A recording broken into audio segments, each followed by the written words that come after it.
Guys on demanding आज मैं class 11th physics का most important formula and topic shoot करने जा रहा हूं। गाइस यह वीडियो ना आप पेपर दे के आना, एक बार और देखना, कंफर्म गारंटी है। अगर क्लास 11th फिजिक्स से 13 क्वेश्चन आ रहा है तो गारंटी है जो मैं आज बता रहा हूं ना, इससे 10 क्वेश्चन इसी टॉपिक से ही मिलेंगे। तो guys welcome back on my YouTube channel, my side Akash Gupta, currently second student at AIIMS Delhi. Today in this video में शूट करने जा रहा हूं class 11th most important topics. तो लेट्स स्टार्ट दिस वीडियो। तो फर्स्ट चैप्टर है unit dimension. Unit dimension से जो मोस्ट इंपॉर्टेंट एरिया बताया ना, डायमेंशन कैलकुलेट करना, जो 2024 में 25 में अभी नर्सिंग का, जो 2026 में सेकंड शिफ्ट में डायमेंशन से क्वेश्चन आए हैं, सेल्फ इंडक्टेंस का क्वेश्चन आ रखा है उनमें। तो डायमेंशन कैलकुलेशन का मोस्ट इंपॉर्टेंट एरिया है, चांसेस है जो हमारा पैरामेडिकल एग्जाम है इसमें भी क्वेश्चन आने की प्रोबेबिलिटी है। तो calculate dimension of self inductance, electric potential, capacitance, force, flux and Planck constant, gravitation constant, Boltzmann constant, power, resistance and surface tension। at least आप जो मैं गिवन डायमेंशन का जो गिवन डायमेंशन आप इसका कैलकुलेट कर लेना, या आपको लर्न होना चाहिए, या कोई मेथड आपके पास सीख रखा है पूरी लॉन्ग ईयर जर्नी में, आपको एनी हाउ कैलकुलेट करना आना चाहिए। गाइस एक इंपॉर्टेंट इन्फॉर्मेशन यह है कि अगर आप इतना डायमेंशन कैलकुलेट कर लिए तो आप वैदिक पेपर में कोई और भी फॉर्मूला पे डायमेंशन पूछ लिया तो आप डायरेक्टली डिराइव कर सकते हो, ठीक है ना। देन उसके बाद इंपॉर्टेंट है इंस्ट्रूमेंट में वर्नियर कैलिपर से क्वेश्चन फ्रेम होने की पॉसिबिलिटी है। अगर इससे दोनों से नहीं हुआ तो सिग्निफिकेंट फिगर से 100% गारंटी है क्वेश्चन आएगा, बट मैक्सिमम वेटेज डायमेंशन से है। अब बात करते हैं मैकेनिक्स का, circular motion, NLM and friction. तो गाइस जो तीनों चैप्टर मैकेनिक्स का ना, इससे भी कुछ ऐसा एरिया ना डायरेक्टली एग्जामिनर वहीं से ही क्वेश्चन फ्रेम कर रहा है। जैसे सेंट्रीपिटल एक्सेलरेशन v²/r, और जो सेंट्रीपिटल एक्सेलरेशन का जो डिफरेंट फॉर्म है वो भी आपको लर्न होना चाहिए, v²/r, r⍵² और omega into v। Then centripetal force में mv²/r, और एक और फॉर्म होता है mr⍵², और एक और क्वेश्चन फ्रेम होते हैं सर्कुलर मोशन से। A centripetal acceleration, a tangential acceleration दे देगा, आपको नेट एक्सेलरेशन की वैल्यू कैलकुलेट करना पड़ेगा। इसका जो फॉर्मूला आता है a net is equal to √ए टेंजेंशियल का स्क्वायर प्लस ए सेंट्रीपिटल का स्क्वायर। तो ये भी फॉर्मूला आप ध्यान रखना। और उसके बाद एक और इंफॉर्मेशन है, एक और इंपॉर्टेंट पॉइंट ये है कि कंडीशन ऑफ सर्कुलर मोशन से भी एक बार ध्यान रखना। आप क्या करो, अभी जाओ अपने नोट्स में कंडीशन ऑफ सर्कुलर मोशन के बारे रीड कर लो कि क्या क्या कंडीशन है, वहां से क्वेश्चन फ्री होगा। देन अब बात करते हैं फ्रिक्शन से। फ्रिक्शन में सर्कुलर मोशन से कि मैक्सिमम कितना सेफ वेलोसिटी रखें सो दैट जो बाइसिकल है या बॉडी है स्लिप ना कर पाए रोड से। तो ये क्वेश्चन अभी जो ये दोनों टॉपिक है ना वेरी इंपॉर्टेंट है फ्रिक्शन एरिया से। अभी नर्सिंग का जो 2026 का जो शिफ्ट नंबर 1 ना, उससे वाला क्वेश्चन फ्री में है। 2024 में हमारे पैरामेडिकल एग्जाम में ये वाला क्वेश्चन आया है। तो इसमें रफ हॉरिजॉन्टल रोड पे कितना मैक्सिमम वेलोसिटी दे दें सो दैट बॉडी स्लिप ना कर पाए, तो म्यू अंडर रूट में mu r g. Again smooth bank road पे कितना मैक्सिमम सेफ वेलोसिटी रखें सो दैट जो बाइसिकल है स्लिप ना कर पाए, तो v max is equal to r g tan theta. इसमें क्या होता है, कभी आपको मैक्सिमम सेफ वेलोसिटी कैलकुलेट करा लेगा, या कभी कभी आप tan थीटा की वैल्यू कैलकुलेट करा लेगा। v की वैल्यू देखिए, मीन दैट अगर आपको v की वैल्यू दे देगा तो tan थीटा कैलकुलेट करा लेगा, अगर tan थीटा की वैल्यू देगा तो v की वैल्यू कैलकुलेट करा लेगा। तो दोनों में से कुछ दे के आपको कैलकुलेट करा सकता है। तो अगर बात अगर फ्रिक्शन में, तो दो इंपॉर्टेंट एरिया है जहां से क्वेश्चन आने की प्रोबेबिलिटी है, और बाकी आपने 2-3 कंडीशन ड्रम वाला कर रखा होगा, वहां से भी आप प्रैक्टिस कर सकते हो। देन फ्रिक्शन की बात करें, एफ लिमिटिंग फ्रिक्शन, आपको लिमिटिंग फ्रिक्शन कैलकुलेट किया जाता पूछा जा सकता है। डायरेक्ट कोई ब्लॉक है, ब्लॉक का लिमिटिंग फ्रिक्शन कैलकुलेट के लिए पूछा जाए। और बाकी कंपैरिजन आपको पता होना चाहिए, kinetic friction and static friction में क्या क्या डिफरेंस है, तो वहां से एक बार देख लेना, और कंडीशन ऑफ फ्रिक्शन के लिए एक बार देख लेना। देन एनएलएम से इंपॉर्टेंट एरिया बताएं तो फोर्स का कैलकुलेशन का, फोर्स इक्वल टू एमए से, और calculation of tension and acceleration, जो पुली ब्लॉक से वहां से डायरेक्ट टेंशन और एक्सेलरेशन का क्वेश्चन आ सकता है। देन उसके बाद बात करते हैं मोमेंटम से। मोमेंटम में आप एक क्वेश्चन कर रखा होगा, अगर एक बॉल पे कोई बॉल हिट कर रहा है, देन किसी एंगल से हिट होकर डायरेक्ट रिवर्स बैक हो रहा है, वहां पे मोमेंटम चेंज कितना हुआ, तो 2mv cos थीटा। आपने फॉर्मूला अच्छे से डिराइव कर रखा है, तो डायरेक्ट मैं आपको इसीलिए मैं क्या कर रहा हूँ, सिर्फ डायरेक्ट फॉर्मूला बता रहा हूँ। आप एक बार जरूर इस टॉपिक पे अभी जो भी 3 डेज रिमेनिंग है उसमें उस पर ज्यादा फोकस करना। तो force is equal to delta p by delta t, तो 2mv cos theta by delta t, यहाँ से भी क्वेश्चन आने की प्रोबेबिलिटी बनती है। देन कंजर्वेशन ऑफ मोमेंटम तो बहुत इंपॉर्टेंट एरिया है, यहाँ पे कंजर्वेशन ऑफ मोमेंटम या कंजर्वेशन ऑफ मैकेनिकल एनर्जी या वर्क एनर्जी थ्योरम से भी क्वेश्चन आने की प्रोबेबिलिटी है। और एक क्वेश्चन और है, सर्कुलर मोशन का मैकेनिक कितना मैक्सिमम सेफ वेलोसिटी बॉटम पे रखें कि बॉडी सर्कुलर मोशन में कर जाए। तो बॉटम पे v is equal to root में 5 GR और रखे दो दो टू टू कम कर जाओ रूट में 3 GR देन रूट में GR। तो अभी जो नर्सिंग का पेपर हुआ है उसमें यहाँ टॉप मोस्ट पॉइंट पे वेलोसिटी पूछ रखा है, तो इससे भी आप क्वेश्चन कर लेना। अगेन सिमिलर वे में एक और वैरायटी क्वेश्चन बनता है कि बॉटम पे, टॉप पे और किसी एंगल पे नहीं पूछेगा ना, पे भी क्वेश्चन टेंशन कैलकुलेट वैल्यू पूछ सकता है। तो हमें बता दे रहा हूँ, बॉटम पे T=6 mg होता है और 3 mg माइनस कर दे यहाँ पे 3 mg, यहाँ पे टेंशन 0 हो जाता है। At the top most point पे टेंशन 0 हो जाता है, ठीक है। तो मैक्सिमम टेंशन पूछा, मैक्सिमम वेलोसिटी कितना प्रोवाइड कर दे बॉडी सर्कुलर मोशन में चला जाए, तो रूट में 5 GR। टॉप पे वेलोसिटी पूछेगा रूट में GR, यदि अगर 90 डिग्री से आते बॉटम से तो रूट में 3 GR। तो आप ये दोनों तीनों फॉर्मूला आप अच्छे से ध्यान रख लेना। अगेन बात करते हैं centre of mass and collision and work power energy से क्या क्वेश्चन फ्रेम होता है। अगर सेंटर ऑफ मास में से आपका मेनली एक्सियम वीसीएम से क्वेश्चन फ्रेम होगा। एक्सियम का क्या formula, m1 x1 plus m2 x2 m1 plus m2 VCM में calculation of VCM centre of mass में m1 v1 m2 v2 अपन m1 प्लस m2, इससे डायरेक्ट बस इतने ही आप कैसे कर लेना। देन इलास्टिक कोलिजन से अभी 2026 में जो नर्सिंग का पेपर हुआ वहां से इलास्टिक कोलिजन से क्वेश्चन आया है। अगर 2025 से भी इससे क्वेश्चन आ रखा है इलास्टिक कोलिजन से, मींस डायरेक्ट आप कंजर्वेशन ऑफ मोमेंटम कंजर्व करा लोगे, वहां से जो भी पूछेगा या कभी वेलोसिटी पूछ लेते हैं कभी मास पूछ लेते हैं, तो इससे आप क्वेश्चन कर लेना। आपने अच्छी से सारा वैरायटी में क्वेश्चन कर रखे हो तो मैं बता रहा हूँ उस पर ज्यादा फोकस करना। m1 v1 m1 u1 equal to plus में mb vb is equal to ma ba plus में mb vb, इसमें से कोई भी किसी का मास वेलोसिटी पूछ लेगा या कहीं मास पूछ लेगा, मींस कोई भी सारा गिवन रहता है एक का किसी का पूछ लेगा, तो वहां से आप ध्यान रखना।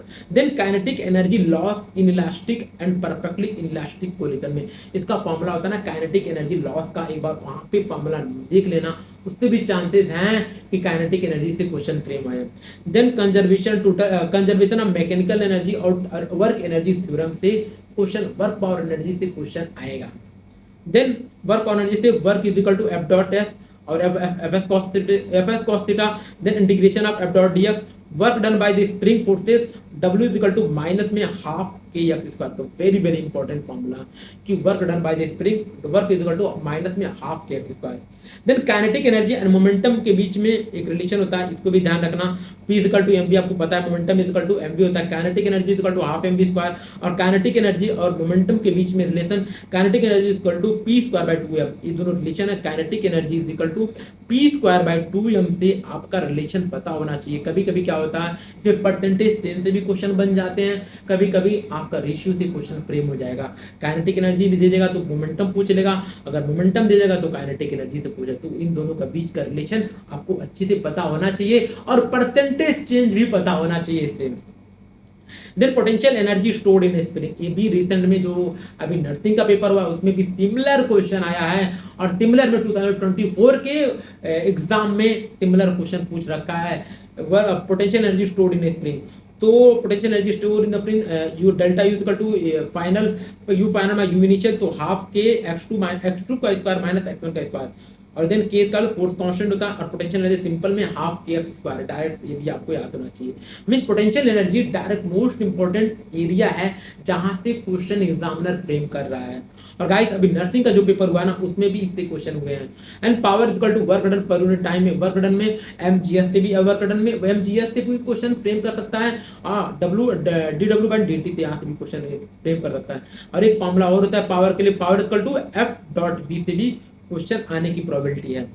बाकी गाइस आपने इसमें से इस चैप्टर में बहुत कुछ कर रखा है, यहाँ से एक क्वेश्चन और आने की प्रोबेबिलिटी एफिशिएंसी से क्वेश्चन फ्रेम हो सकता है। बाकी आपने इस चैप्टर से बहुत सारा क्वेश्चन प्रैक्टिस कर रखा है, तो इतना ज़्यादा फोकस करने की नीड नहीं है। अभी क्या करो आप इस जो मैं टॉपिक बता रहा हूँ पहले इन टॉपिक को स्ट्रॉन्ग कर लेना, एंड वर्क एनर्जी थ्योरम, भाई इससे तो 100% क्वेश्चन आने वाला है। Then work done by force is equal to change in kinetic energy.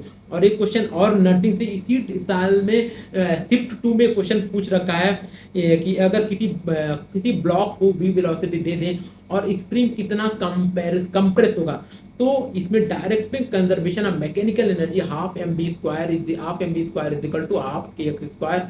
यहाँ से कैलकुलेशन कर लेना। Direct conservation of mechanical energy, kinetic energy plus potential energy, initial kinetic energy plus potential energy is equal to final kinetic energy plus final potential energy. Initial kinetic energy का half m v square, क्योंकि जो spring था, कोई spring में initial में कोई compression नहीं था तो पोटेंशियल एनर्जी 0 हो जाएगा। फाइनल में जो ब्लॉक है रेस्ट में चला जाएगा और स्प्रिंग में कितना कंपैरिजन हुआ है वहां से आप निकाल लेना कि कितना कंप्रेशन हुआ है स्प्रिंग में। तो क्या होगा, अभी कभी भी क्या देगा, वेलोसिटी दे देगा आपको, स्प्रिंग का एक्स पूछ लेगा, अगर एक्स दे देगा तो वी वेलोसिटी पूछ लेगा। तो ये बहुत इंपॉर्टेंट फॉर्मूला है और मुझे लगता है पैरामेडिकल में इससे भी इस साल क्वेश्चन आने की प्रोबेबिलिटी है। अब बात करते हैं अपना रोटेशन में। रोटेशन से कुछ इंपॉर्टेंट एरिया है जहां पे एग्जामिनर क्वेश्चन फ्रेम कर रहा है। Moment of energy, moment of inertia calculation, different body, moment of inertia different body का क्या क्या कैलकुलेशन वहां से ध्यान रखना। मैं कुछ इंपॉर्टेंट ज्योमेट्री बता रहा हूँ आपको, इसका मोमेंट ऑफ इनर्शिया याद होना चाहिए। रिंग का, डिस्क का, रॉड का, स्पेरिकल सेल का और सॉलिड स्फीयर का आप मोमेंट ऑफ इनर्शिया कैलकुलेट कर लेना। और torque calculation, dimension of torque पूछा जाता है और टॉर्क का कैलकुलेशन पूछा जा सकता है। और torque equal to r cross f, इससे भी क्वेश्चन फ्रेम होने की प्रोबेबिलिटी है। Torque equal to delta l by delta t से, और torque equal to I alpha.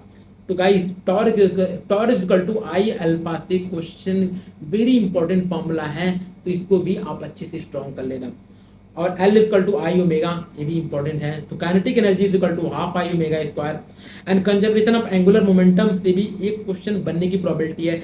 When conservation of angular momentum तब होगा जब net torque on a body 0 होगा, तो एंगुलर मोमेंटम कंजर्व होता है। और overall L is equal to I1 omega 1 is equal to I2 omega 2, इससे भी क्वेश्चन आने की प्रोबेबिलिटी है। I1 ओमेगा 1, I2 ओमेगा 2, आपको क्या आता है, वेलोसिटी पूछ सकते हैं, एंगुलर वेलोसिटी पूछ सकता है। मींस कोई ऐसा एक अननोन रहेगा, वहां पे आपको एक अननोन वैल्यू फाइंड करना होगा। तो इससे भी आप इंपॉर्टेंट एरिया है, तो इसको भी आप स्ट्रॉन्ग कर लेना। देन अब बात करते हैं थर्मोडायनेमिक एंकेटिटी। थर्मोडायनेमिक एंकेटिटी में यदि हम बताएं इंपॉर्टेंट एरिया क्या है, हर बार इंटरनल एनर्जी से वर्क डन से क्वेश्चन फ्रेम कर रहा है। तो आप वर्क डन और इंटरनल एनर्जी और QP equal to NCP delta t और delta you equal to NCP delta t या उसका रेशियो से क्वेश्चन आ रहा है। डिग्री ऑफ फ्रीडम से आ रहा है, मोनोटॉमिक, डायटोमिक, ट्राइटोमिक से क्वेश्चन आ रहा है। तो चलो वन बाय वन इसमें डिस्कशन करते हैं। Work done equal to p delta v, graph से भी, ग्राफ कैलकुलेशन से भी आप कर लेना एक बार। Then delta you equal to internal energy, तो वेरी वेरी इंपॉर्टेंट, वेरी अभी रिसेंट में नर्सिंग के भी पेपर में क्वेश्चन पूछा गया है, 2024 में भी क्वेश्चन पूछा गया, 2025 में भी क्वेश्चन पूछा गया है और इस साल भी क्वेश्चन आने की प्रोबेबिलिटी है। तो इंटरनल एनर्जी डायरेक्टली प्रोपोर्शनल होता है टेम्परेचर के, और delta you equal to n c v delta t. आपको सी भी पता होना चाहिए, टेम्परेचर दीजिएगा, इंटरनल एनर्जी पूछ लेगा। नहीं तो आपको फर्स्ट लॉ ऑफ थर्मोडायनेमिक्स से वहां से वैल्यू पूछा, वहां से भी इंटरनल एनर्जी कैलकुलेशन की वैल्यू पूछा जा सकता है। तो delta u is equal to F by 2 k B T, और के बी का के होता है Boltzmann constant for one molecule के लिए होता है, और क्या एन मोल मॉलिक्यूल के लिए इंटरनल एनर्जी होता है F U is equal to F by 2 N R T. तो यहाँ पे आपको डायरेक्ट सारा वैल्यू दे सकता है, डायरेक्ट इंटरनल एनर्जी क्वेश्चन पूछा जा सकता है। और कभी तो ऐसा पूछ सकता है, आपको पूरा लॉन्ग में क्वेश्चन दे देगा, सिर्फ वहां लिख देगा कैलकुलेट इंटरनल एनर्जी, आपको अभी बीच में क्वेश्चन में ऐसा कर देगा temperature is constant, calculate internal energy. तो आपको देखना पड़ेगा, अगर टेम्परेचर कांस्टेंट रहा तो इंटरनल एनर्जी में कोई चेंज नहीं होता, इंटरनल एनर्जी 0 हो जाता। तो ये भी ध्यान रखना। अब बात करते हैं डिग्री ऑफ फ्रीडम, गामा में क्वेश्चन आने, गामा से भी डिग्री ऑफ फ्रीडम में मोनोटॉमिक, डायटोमिक, ट्राइएटोमिक का डिग्री ऑफ फ्रीडम आपको पता आना चाहिए। मोनोटॉमिक कितना होता है, डायटोमिक, ट्राइएटोमिक, इस पे मैं ऑलरेडी वीडियो शूट कर दिया हूं, आप एक बार उस पर देख लेना। Then gamma equal to CP by CP पे, CP equal to F by 2 r, और CP equal to F by 2 r. आप क्या करना, मतलब सीबी का फॉर्मूला याद रखना, बाकी क्या करना, सीबी का फॉर्मूला आप पुट करोगे, आप सीपी कैलकुलेट कर लोगे। तो नहीं जरूरी आपको सीपी का भी याद करना, सीबी का याद करो, सीबी का पुट करना, आप सीबी कैलकुलेट कर लोगे। बाकी CP minus CB equal to r, ये भी इंपॉर्टेंट फॉर्मूला है, इसको भी ध्यान रखना। Then then Q molar specific at constant value पे, molar specific heat at constant pressure पे, ये भी दोनों रेशियो में क्वेश्चन पूछे गए हैं। तो QV equal to NCB delta T, QP equal to NCB delta T, delta you equal to NCB delta T. अगर मैं तीनों से इंपॉर्टेंट बताऊं ना तो internal energy equal to NCB delta T most important formula. Gamma equal to CP by CV और gamma is equal to 1+2/f degree of freedom. ये भी इंपॉर्टेंट एरिया है, कितनी बार तो आपको यह दे देगा गामा डिग्री गामा पूछ लेगा। तो इस दोनों के बीच में रिलेशन कितनी बार, तो डायरेक्ट फॉर्मूला ही पूछा गया है। हमारे नीट एग्जाम में था तो कितनी बार डायरेक्ट फॉर्मूला से क्वेश्चन पूछा गया है, कुछ भी नहीं। अगेन ये रिलेशन आप ध्यान रखना। और gamma monoatomic is greater then होता है gamma diatomic greater than gamma triatomic. और जो फर्स्ट लॉ ऑफ थर्मोडायनेमिक्स इसमें साइन का ध्यान रखना, डायरेक्ट क्वेश्चन आएगा तो आप साइन का यूज जरूर करना, ऐसा नहीं कि साइन का गलती कर गए वहां से इजी क्वेश्चन आप मिस्टेक कर जाओगे। तो साइन का भी ध्यान रखना। Delta Q equal to W plus में डेल्टा यू। मैं यही बोल रहा, यहाँ से भी बोला था कि डेल्टा यू का कैलकुलेशन यहाँ से भी किया जा सकता है।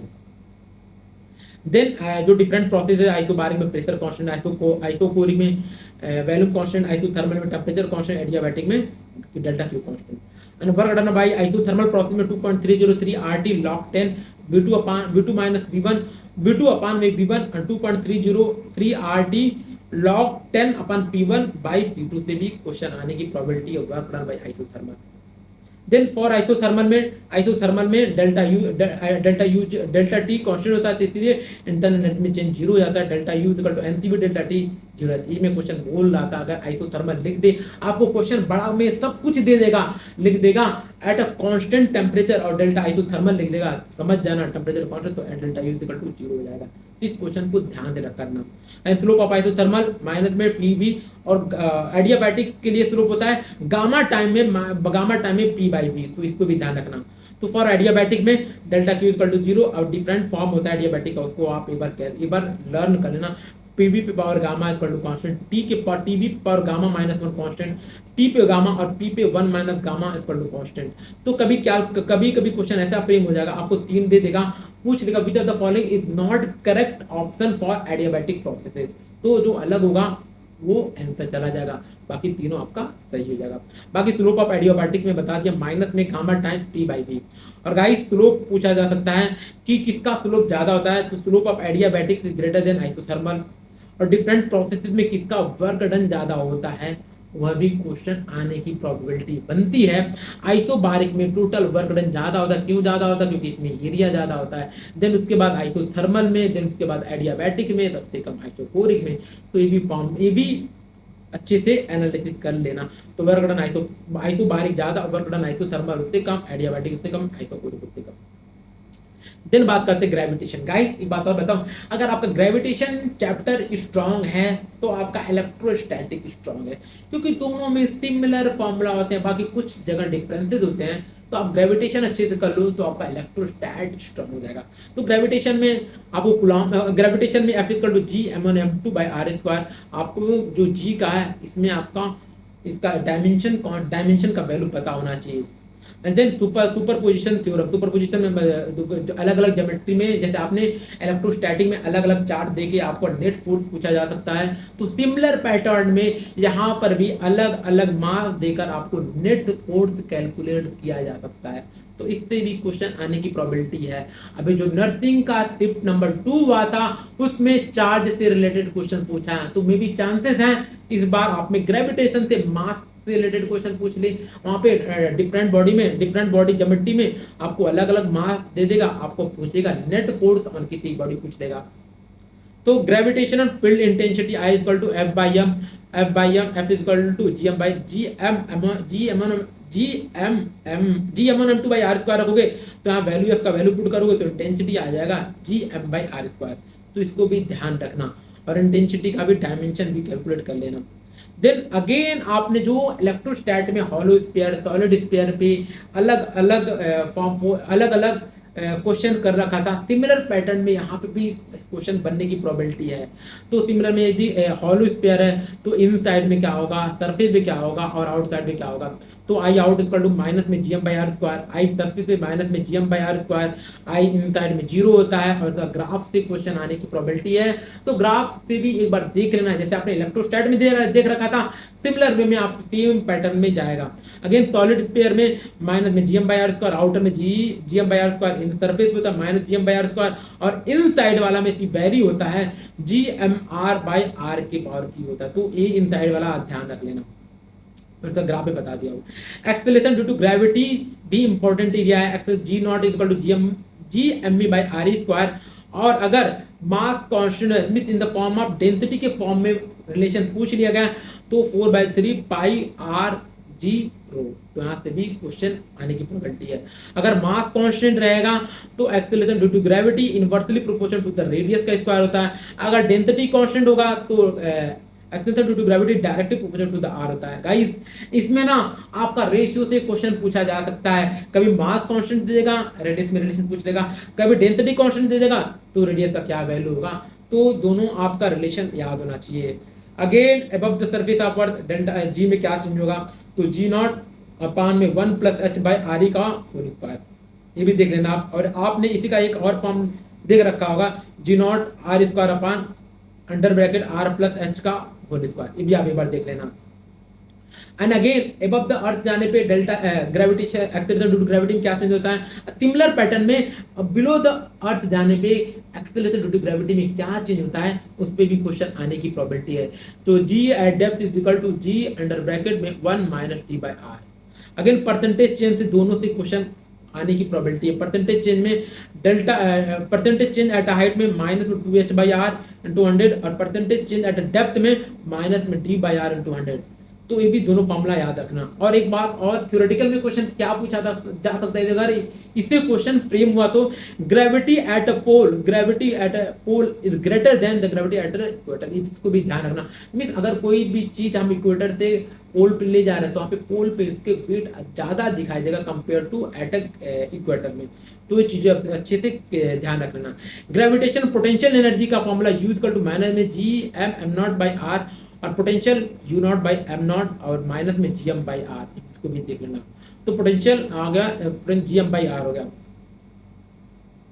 आई इक्वल टू माइनस में D V by D R. Similar में आपने ई इक्वल टू माइनस में डीवी बाई डी आर आपने कैलकुलेट किया था, सिमिलर पैटर्न में ये सेम पैटर्न पे क्वेश्चन जाता है।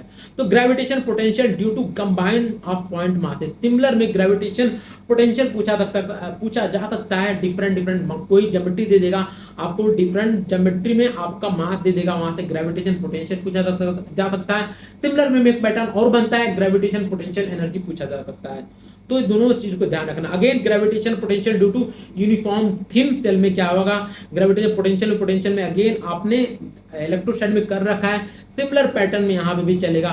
वी आउट में G M by R, V surface पे G M by capital R, again V in पे इनसाइड में सारा पोटेंशियल कांस्टेंट तो minus G M by R होता है। अगेन इसका ग्राफ भी अच्छे देख लेना। Gravitation potential energy of earth mass system में डेल्टा यूज कर M G H 1 plus H by R, ये भी आप देख लेना फॉर्मूला। देन अगर यहां से क्वेश्चन फ्रेम नहीं हुआ तो कहां से आएगा, तो इसके वेलोसिटी एंड ऑर्बिटल वेलोसिटी से 100% प्रोबेबिलिटी क्वेश्चन आना है। तो इसके वेलोसिटी का रूट में 2gm बाई आर और v escape is equal to root में 2gr। Again escape velocity in the form of density के फॉर्म में क्वेश्चन फ्रेम हो सकता है।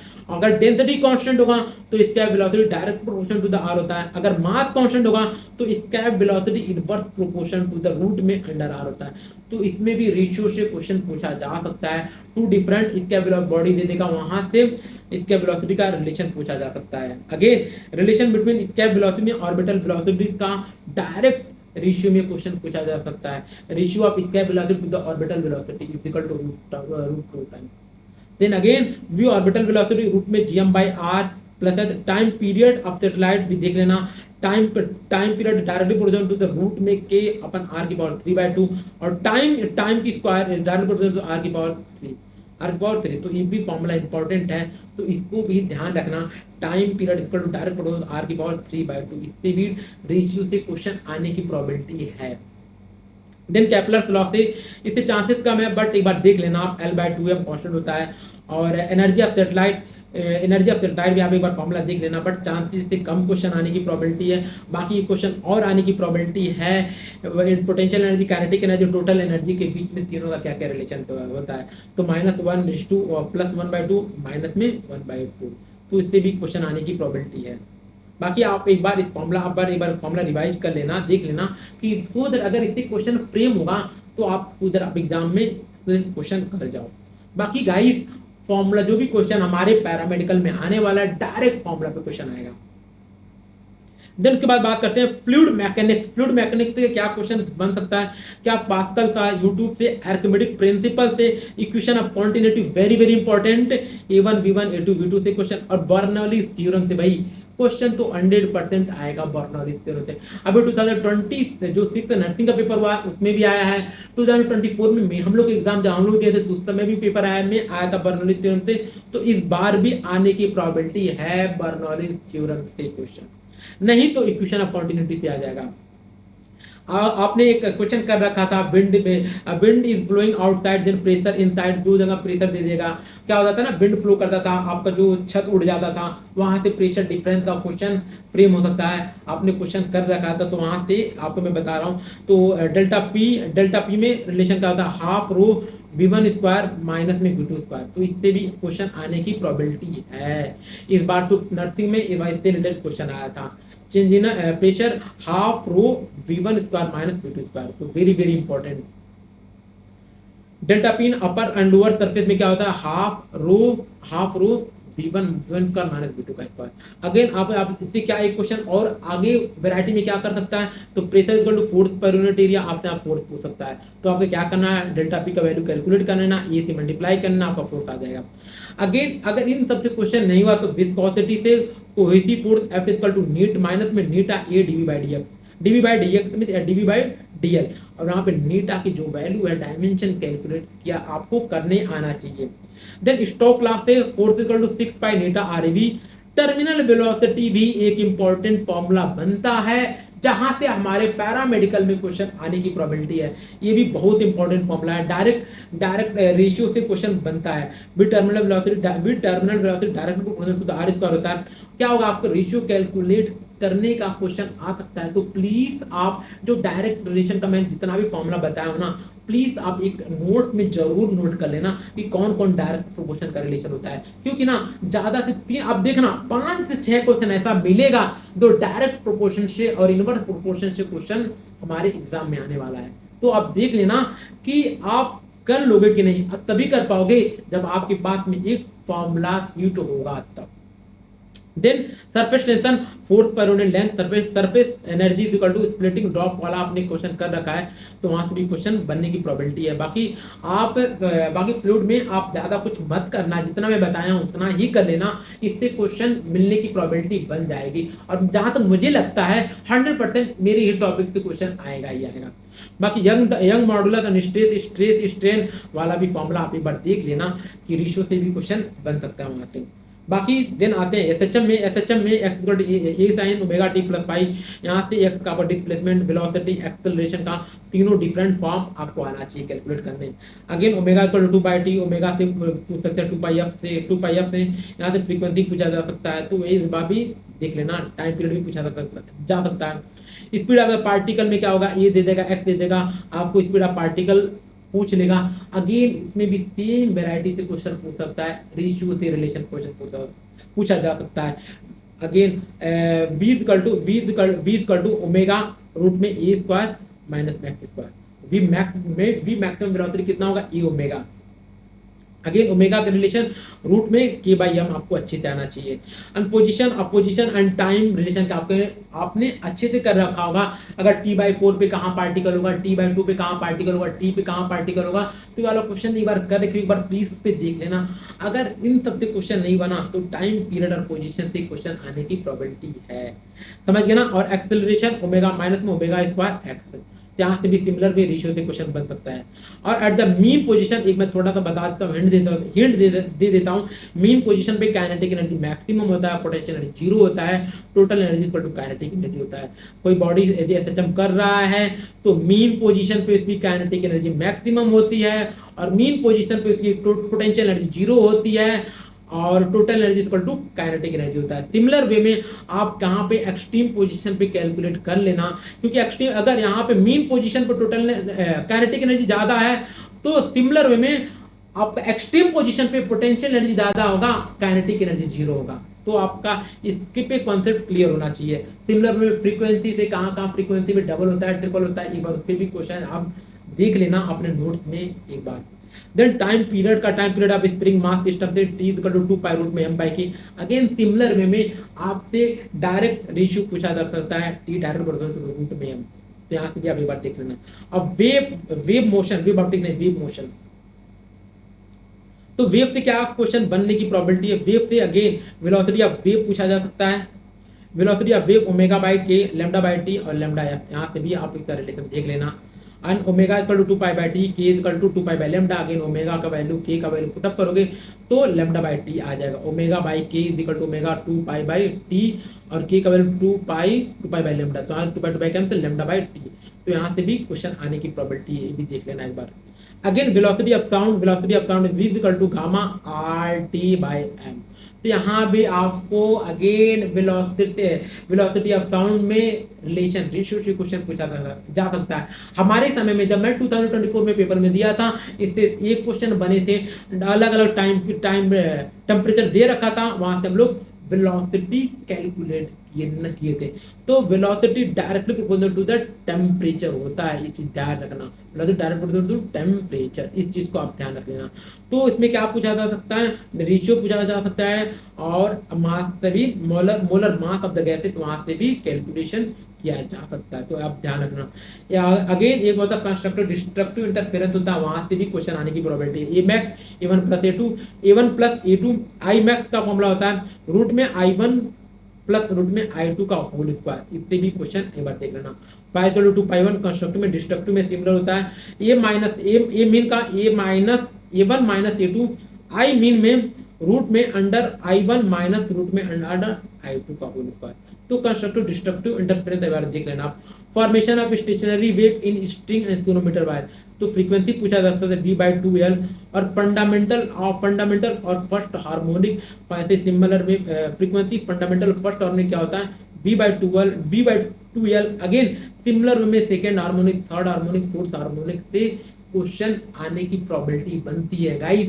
अगर वेव मोशन में अगर कहीं तो क्वेश्चन नहीं बनाना, तो गाइस अगर मोस्ट इंपॉर्टेंट एरिया में बताऊं ना, open organ pipe and close organ pipe, one of the most important area of wave motion. अगर आप वेव में सब कुछ छोड़ के चले जा रहे हो ना, अगर यहाँ से भी पढ़ के चले जाओगे ना, तो क्वेश्चन यहीं से ही मिल जाएंगे। तो अभी नर्सिंग का पेपर हुआ था, उसमें भी सिमिलर में क्वेश्चन पूछा गया। हमारे समय में भी यहीं से क्वेश्चन आया था, और आगे भी आने वाले टाइम पे भी यहीं से क्वेश्चन आएगा। तो आप very important, open organ pipe से फंडामेंटल फ्रीक्वेंसी फर्स्ट हार्मोनिक में कैलकुलेट करना आपको आना चाहिए। Frequency equal to V/2L। अगेन क्लोज ऑर्गन पाइप में फंडामेंटल फ्रीक्वेंसी कैलकुलेट करना आना चाहिए। First harmonic, second, third harmonic आपको अच्छे से आना चाहिए। Then guys, overall here a complete video of class 11th of physics. Guys, overall मैं conclusion क्या बताऊं इससे? गाइस प्लीज जो मैं पीडीएफ में जो मैं वीडियो बताया हूं, एटलीस्ट आप क्या करना, फॉर्मूला नोट कर लेना, और एक बार आप इस फॉर्मूला से 2 से 4 क्वेश्चन प्रैक्टिस कर लेना। गाइस देखो मैं प्लीज बताऊं, मेरे पास टाइम नहीं है, अभी हमारा एग्जाम 15 तारीख को है, 15 को हमारा एग्जाम है, बट तभी मैं कुछ टाइम निकाल के आपका एक पीडीएफ रेडी किया हूं। तो गाइस प्लीज मैं आपको उसकी बहुत कुछ एक्सप्लेन तो नहीं कर पाया हूं, बट आपको मोस्ट इंपॉर्टेंट फॉर्मूला आपके साथ डिकोड कर दिया हूं। आप प्लीज ट्राई करना, एटलीस्ट इस पे फॉर्मूला अच्छे से प्रिपेयर कर लेना, सो दैट आपका एग्जाम फिजिक्स में एक डिसेंट स्कोर कर जाओ। और गाइस प्लीज आप वीडियो को लाइक करना, शेयर करना, सब्सक्राइब करना, सो दैट मुझे भी एक बूस्ट एनर्जी मिले, आपका मैं हेल्प कर पाऊं। सो गाइस मिलते हैं अगले वीडियो में, तब तक के लिए बाय बाय, टेक केयर।